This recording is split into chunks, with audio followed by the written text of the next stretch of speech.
So how does fractional banking and the reserve requirement work together? The Federal Reserve only requires the banks to hold on to 10% of all the money, all the deposits they get. They only require the bank to hold on to 10% of it. So how do the banks make money off the other 90? So this is how they make money on it. You go to an account, you open up your checking or savings account, and you deposit $1,000 into the account. They take 10% of that $100 and put it to the side as according to the Federal Reserve requirements that they can't touch that money.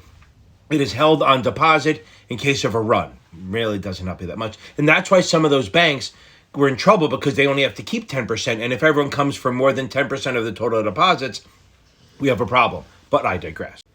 Now the bank, they put $100 away. They have $900 they can play with. So they can either invest it, but what they do is they loan it out. That's what a bank does by investing. That's what a bank does. We have other shit. But let's say a bank lends that money out to Joe. Okay? Now, Joe now has $900 and he buys stuff or he invests. He buys something. Let's say he buys a $900 widget, okay, from Peter, okay? Peter just has $900 from selling his widget. Peter now goes and takes that money that he got and puts it in the bank, deposits $900.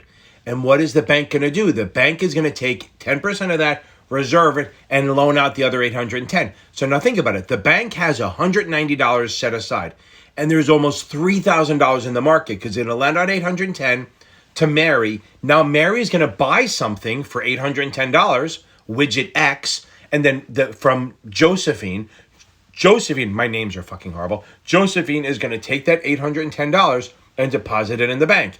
Now the bank holds back 81 and then loans out the other 700 and change, which is now in the market, and they keep doing and doing and doing. Even just after this 3 steps, there is how much? Almost $3,500 in the market, and the bank only is holding on to 271. And that's how giving the banks money spurs the economy. So if the more you deposit, the more they can lend out. If the Federal Reserve is putting money, injecting money into the economy, they're giving to the banks, who will then lend it out to a fraction. Like if they get $1,000, they can lend that out, and boom, you're starting that cycle again. So that's why the Federal Reserve will never really screw with this reserve requirement, because the multiplier effect could be disastrous, and they probably don't have any really idea what would happen. Super quick recap of that. You put money in an account, they put part of it into a side pocket account, can't touch it, they lend out the rest, and voila, that creates the stronger economy. And again, the real risk is if there's a major run on the bank, they don't have it. They only have 10%. So if you have $100 million and 30 million come in to be withdrawn, they don't have it. But that rarely happens, and that's what FDIC is set up for.